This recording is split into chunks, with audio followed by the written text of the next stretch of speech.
What's happening, tabletop gamers? My name is LeunameGames and welcome back to LeunameGames Unboxes. Today, we're going to take a look at Hotshots, the cooperative wildfire fighting game by Justin De Witt and published by Fireside Games. Let's go ahead and take a look at the back of this here and see what we can find. You and your friends are a hotshot crew called to fight a raging forest fire. Use special abilities, teamwork, and dice rolling to press your luck against the blaze, cut fire breaks, reduce flames, and generate reward tokens and maneuver vehicles before 8 tiles are scorched and the forest is lost. So that's going to be what you're doing in the game, which is something I'm very pleased with.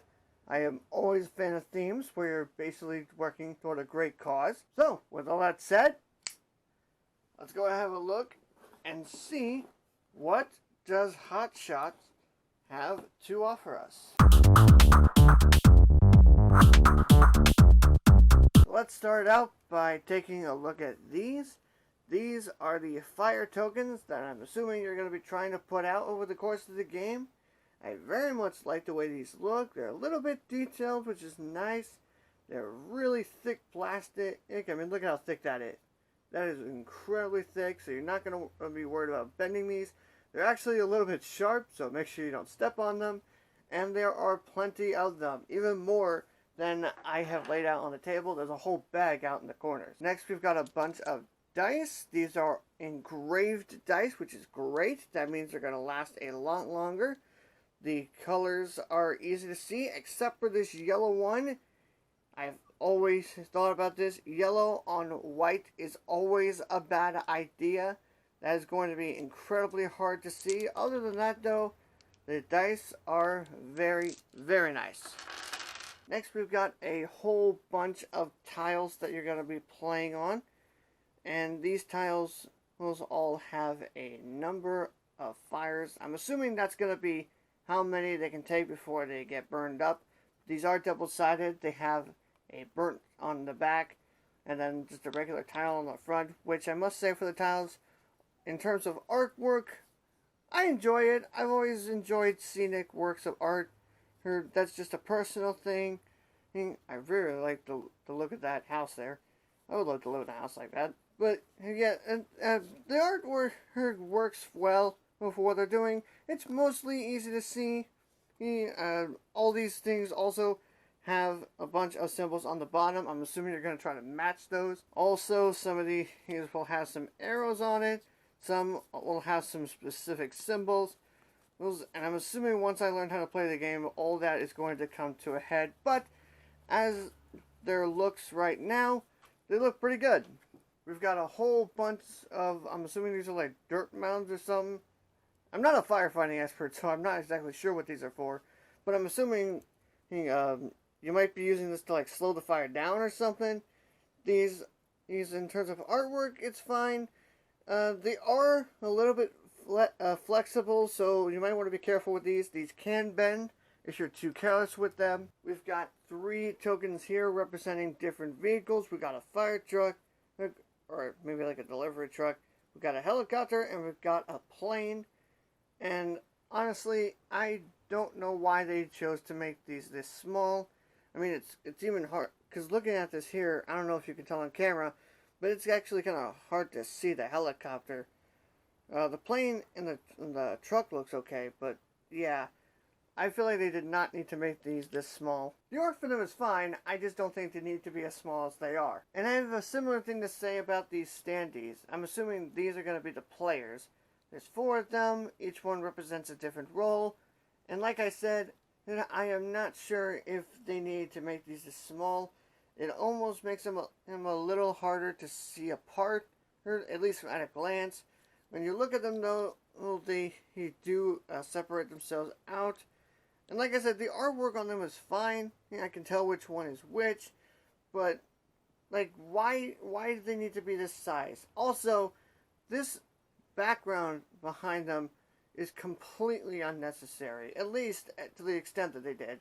You could have made it half the size as you made it, and made the picture bigger to make up for it, and that would have looked much better. But like I said, they look fine. It's just the size doesn't make any sense to me. We've also got the cards that represent the different characters, and I will say on a positive note, the characters themselves look great on the cards. Their names are easy to see, their abilities are easy to see, they have a brief summary of how to play the game, which is good, and it has a little chart here that represents what the results of the dice can do, which is nice. They also have a backside. I'm assuming this is what happens if they get injured or something. I don't know. But they are very easy to read, so that's a good thing. I also like how they made it basically have a little note here. It's just applying to where if they lose their homelands. Okay, so that's what actually causes them to flip over. So that's nice, and it's nice that they actually show on the cards instead of in the rule book. That's going to save you some reading. Here's a little flag standee that I'm assuming is going to go on the board. Here's a bunch of tokens, and I'm assuming these are the reward tokens that the box was telling you about. The symbols are pretty easy to see. Again, yellow on white, always a bad idea. Other than that though, these are pretty easy to see symbols. And the tokens themselves, pretty good quality. You might want to still be careful when handling them. You could possibly still bend them. And lastly, we've got the appropriately named fire cards. I find that hilarious, the fact they had to include the words fire cards, as if we couldn't tell that there was a fire going on in the background. But anyways, so these are going to have a whole bunch of different symbols, which these are easy to see. I can clearly read these numbers. The illustrations don't get too much in the way. Here's some with some flags with various tiles on them. Not entirely sure what that means, but I can clearly tell which direction the arrow is pointing, which is great. That looks like a meteor shower. I'm assuming that's basically where a new fire is going to start, I'm assuming. And I can easily tell where the tile is. I can tell which tile that is. I can tell what the fire actually is starting at, which is nice. Here's some with the flags. I'm assuming that's going to be increasing the intensity. That just looks like a flag, and that looks like a flag blowing with fire included. Alright. Overall, some pretty easy to see cards. So that is everything you will get if you obtain Hotshots. I hope you all enjoyed this video. If you did, give it a big thumbs up. If you want to learn how to play Hotshots, or if you want to know my thoughts on it, make sure you subscribe to the channel for more tutorials, reviews, and unboxings. Thank you all as always so much for watching, and I will see you in the next video.